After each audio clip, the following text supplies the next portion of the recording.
I'm Aaron Baker from PhoneDog.com, and it's part 2 of a dogfight battle between the Nexus 4 and the Xperia Z. Sony's got a lot to offer in the Xperia Z, but the Nexus 4 is stock Android at its finest, so it's got a lot of fans. Gonna put them together in a dogfight and see which one comes out on top in part 2, Nexus 4 versus the Xperia Z.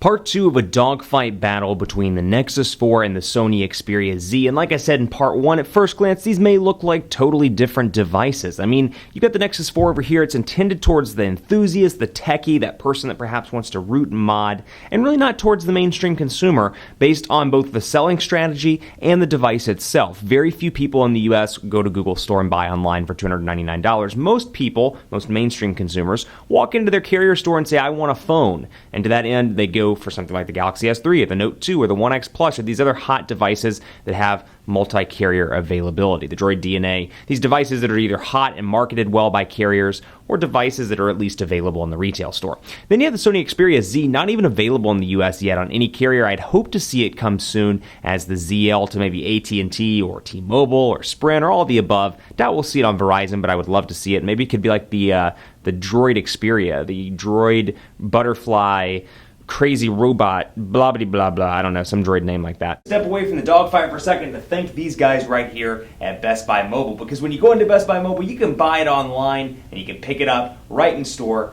at Best Buy Mobile. Nexus 4 Xperia Z over here. And so part 2 of Dogfight, we're going to talk a little bit about the cameras on both of these devices, because you keep in mind here, $300 gets you the baseline version of this device. This one's about $780 to bring it in from a place like Negri Electronics, which is where we bought ours at negrielectronics.com. So about $780. It's not a cheap device by any means, but what it brings to the table is a beautiful 5-inch 1080p HD display. Whereas over here you got a 4.7-inch display that's equally gorgeous, but it's only 720p, or a little bit above 720p. It's not quite 1080p. But keeping in mind, $300 gets you this device. It's really a high-quality device all around for 300 Benjamin, or for 3 Benjamins, not 300 Benjamins, because that would be a lot of money. But anyway, take a look at the screens here, because again, a little bit of a size difference, a little bit of a clarity difference, but then you've got the cameras on the back. 8 megapixel camera here, 13.1 megapixel camera over here, and we'll go into the cameras on both of these devices. And so the benefit you get with the Nexus side here, whoops, did not mean to load that. Let's go over here to the camera. Benefit you get over here, 8 megapixel camera, but you do get some nifty goodies like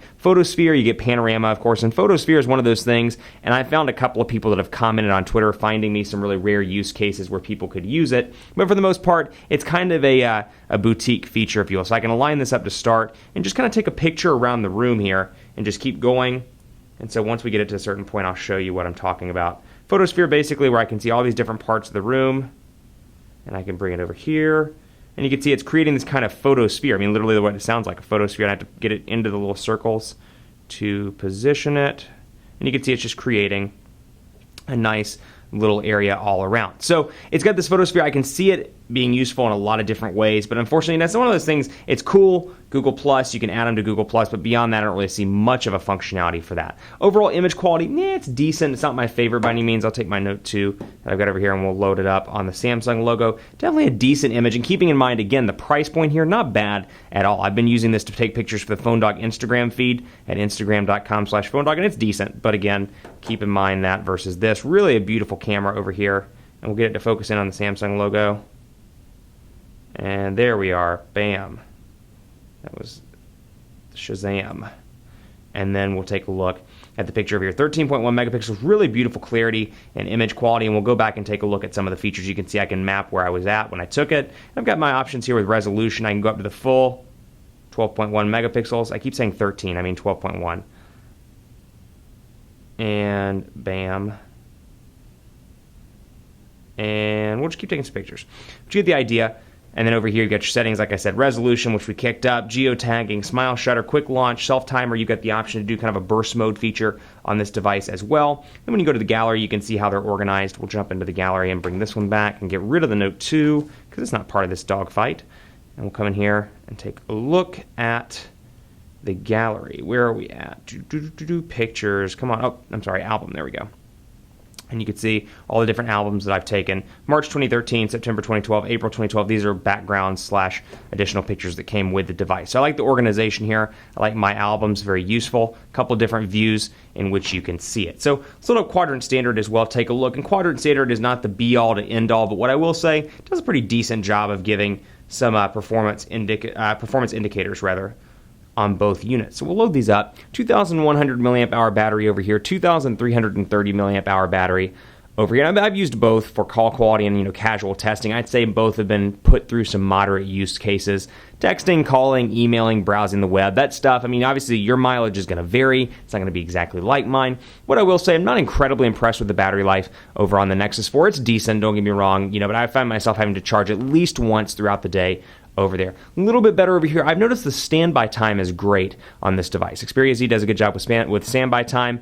Overall talk time, though, and overall kind of on-screen time, or screen-on time, I should say, not as great. I get about 11 to 12 hours with moderate use, and my moderate use is obviously varied from day to day as well, so kind of blending those times together to say 11 to 12 hours. So again, not by any means an official battery test, just to keep that in mind. 8,059 over on the Xperia Z on quadrant standard, 4,878 over on this device. So keeping in mind the differences there. Both have on-screen buttons though, that's something to keep in mind. So got that, and we'll go into YouTube on both and kind of take a look at what a video looks like. So we'll go to YouTube, and let's see if we can get this signed in. While we're doing that, let's go over here to YouTube,